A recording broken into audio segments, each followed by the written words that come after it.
Hello very good evening to all of you. So welcome to my channel Inspire Pharma. तो पेश हूँ आज आपके सामने कम्युनिटी फार्मेसी के इंपॉर्टेंट क्वेश्चंस की लिस्ट लेके।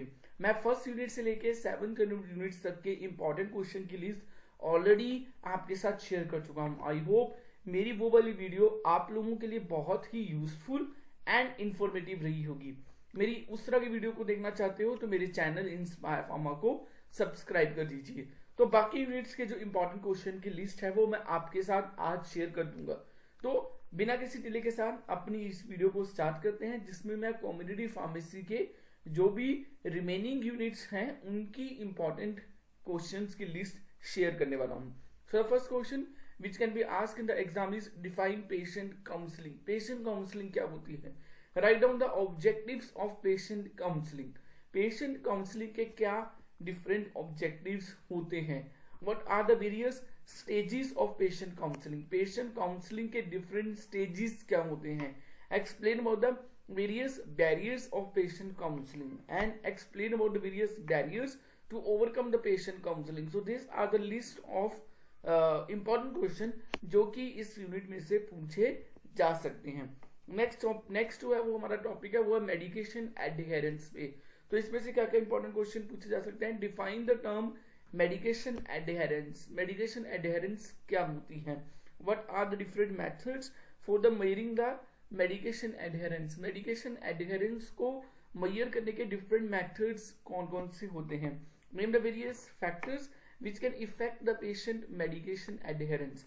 कौन से ऐसे डिफरेंट फैक्टर्स हैं जो पेशेंट की मेडिकेशन एडहेरेंस को इफेक्ट कर सकते हैं? Explain about the role of pharmacist in improving the patient medication adherence. Pharmacist क्या रोल प्ले करता है पेशेंट की मेडिकेशन एडहेरेंस को इम्प्रूव करने में? Explain about the various factors affecting the medication adherence. So ये सारे क्वेश्चंस जो हैं वो इस यूनिट में से पूछे जा सकते हैं। Basically different methods for measurement of medication adherence and name the various factors which effect the patient medication adherence. ये ज्यादा इंपॉर्टेंट टॉपिक हैं इस यूनिट में से। अब बात करते हैं नेक्स्ट यूनिट की। नेक्स्ट यूनिट में टॉपिक्स क्या पूछे जा सकते हैं? Define health screening services. Health screening services क्या होती हैं? Explain in detail about the significance of health screening services. Health screening services का क्या सिग्निफिकेंस है? Explain the screening method for the estimation of blood pressure.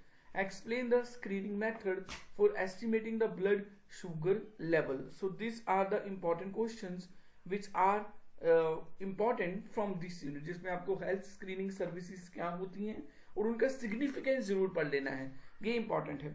उसके बाद बात करते हैं नेक्स्ट यूनिट में से। नेक्स्ट यूनिट में से क्या पूछे जा सकते हैं? There are 2 questions which are very important. Define OTC medication यानी ओवर द काउंटर मेडिकेशंस क्या होती हैं, इन मेडिकेशंस को एग्जांपल्स के साथ एक्सप्लेन कीजिए। What is the role of pharmacist in OCT medication, sorry OTC medications. Pharmacist का क्या रोल होता है ओटीसी मेडिकेशन को डिस्पेंस करने में? तो ये पूछा जा सकता है। इसके बाद नेक्स्ट यूनिट में से क्या पूछा जा सकता है? नेक्स्ट यूनिट 10th यूनिट है, इसमें से पूछा जा सकता है कि define the following terms like balance diet क्या होती है, causative organism for the typhoid and malaria, बेरी रोग डिसऑर्डर क्या होता है, पेलेग्रा एंड स्कर्वी डिसऑर्डर क्या होता है। So this are the 4 important definitions which can there in the exam. कि बैलेंस डाइट क्या होती है, टाइफाइड एंड मलेरिया के लिए कौन सा माइक्रो ऑर्गेनिज्म रिस्पॉन्सिबल है, बेरी डिसऑर्डर क्या होता है, पेलेग्रा एंड स्कर्वी डिसऑर्डर क्या होते हैं। So these are the important definitions which can be there in the exam from the 10th unit. Next question is define a balanced diet. Discuss the treatment and prevention of deficiency disorder. Balanced diet क्या होती है and जो deficiency disorders होते हैं उनका treatment and prevention method क्या है। Next is define a communicable disease and describing the role of pharmacist in decreasing the spreading of communicable disease. That is also very important. So these are the important questions from the 10th unit. उसके बाद next question, name the various symptoms of GIT disturbances. GIT disturbances के different symptoms क्या होते हैं? Define the following term dyspepsia and pyrexia. ये दोनों terms की definitions क्या होती हैं ये दोनों term. Next question, what are the GIT disturbances, explain in detail. GIT disturbances क्या होती हैं, डिटेल में एक्सप्लेन कीजिए। Next question can be discuss about the worm infestation, a very important question again. Write a note on pyrexia, again a very important. Next coming to the unit 12, इसमें क्या पूछा जाता है, write about the rationalized use of drug, very important question.